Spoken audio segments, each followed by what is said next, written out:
Nah, recovery method. Jadi kita mengambil minyak dan gas itu namanya recovery.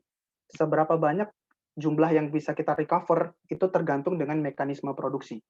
Ada primary oil recovery, secondary, atau tertiary. Primary itu adalah kalau kita produksikan dengan tenaga internal reservoir sendiri, gitu ya. Secondary kalau kita injeksikan air atau gas untuk mendorong minyak dan gas. Tertiary ini kalau kita injeksi chemical, surfaktan, kita masukkan berbagai macam chemical gitu ya, supaya kita mendorong minyak dan gas. Ini saya cepat aja karena waktu kita sudah hampir habis. Jadi ada 3 recovery method, ada primary, secondary, dan tertiary. Primary itu kita memproduksi dengan tenaga alami reservoir. Ada depletion drive, gasket drive, compaction drive, natural water drive, saya akan singgung sedikit.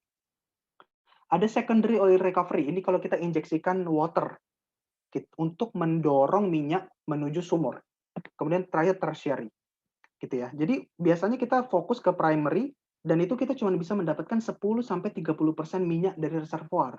Artinya 70 masih kependam di dalam tanah.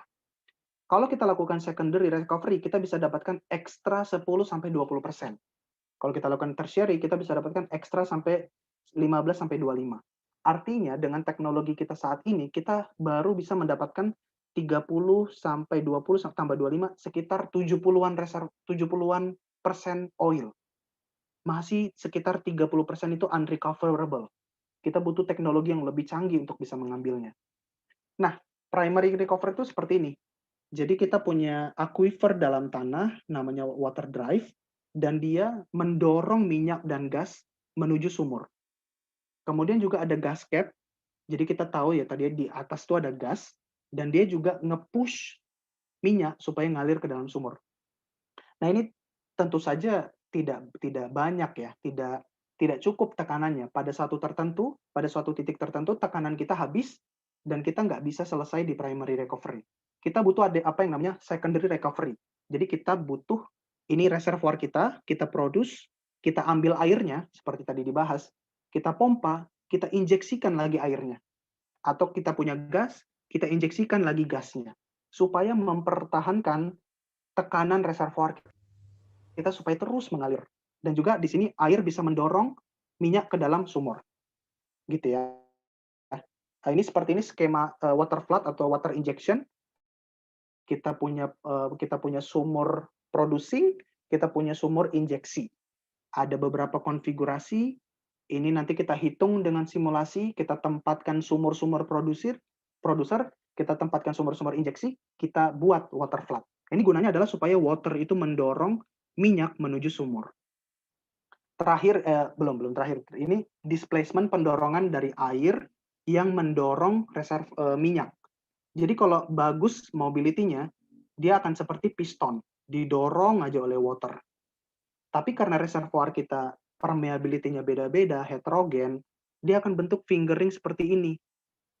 Artinya bisa jadi water-nya itu lebih cepat dari oil, dan nanti banyak oil yang ketinggalan. Ini bahayanya. Bisa juga kalau reservoir kita miring, akan terjadi kendala seperti ini, yang menjadi seperti lidah, seperti ini, water-nya lebih cenderung ke bawah. Nah, seperti ini. Jadi kalau kita injeksi air, bisa jadi airnya doang yang lari ke sumur produser. Artinya minyak kita banyak yang ketinggalan. Ini bahayanya dan ini harus kita cermati dan kita simulasi. Nah, seperti ini ya. Kita injeksi air, kita dorong minyaknya, tapi banyak yang namanya ketinggalan, yang namanya bypass oil. Ini bisa kita atasi dengan yang namanya enhanced oil recovery, which is bahasan kita terakhir. Enhanced oil recovery adalah metode pendorongan paling mutakhir. Kita bisa lakukan dengan thermal, kita injeksi gas, kita injeksi chemical, atau berbagai macam yang lain. Bisa mikrobial, bisa dengan vibrasi, bisa dengan eksplosif, gitu ya, macam-macam. Nah, ini adalah ranah yang masih baru, belum terlalu terjamin teknologinya, dan masih dalam proses maturasi.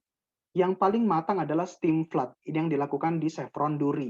Dia menginjeksikan steam atau uap panas, supaya minyak-minyak yang kental itu jadi lebih encer, jadi lebih mudah mengalir. Nah, ini skema-skemanya ya. Jadi kalau tadi di water flood, dia akan banyak kayak gini nih, bentuk jari-jari seperti ini, minyaknya banyak yang ketinggalan. Tapi kalau kita tambahkan chemical seperti polimer, maka pendorongannya jadi lebih bagus seperti ini. Artinya minyak-minyak itu bisa kedorong secara efisien menuju sumur dan kita bisa dapatkan minyak lebih banyak. Ini kalau kita injeksikan steam untuk menstimulasi supaya minyak-minyak kentalnya itu bisa mudah mengalir, dan juga seperti ini ya, ada yang injeksi gas, ada yang injeksi water dan gas, ada yang injeksi apa nih, bahan bakar gitu ya, dia combustion supaya viskositas minyaknya tuh turun dan minyaknya jadi lebih mengalir, lebih mudah mengalir, dan terakhir steam, sama gitu ya. Dia menginjeksikan uap dan dia mendorong minyak dan gas menuju sumur.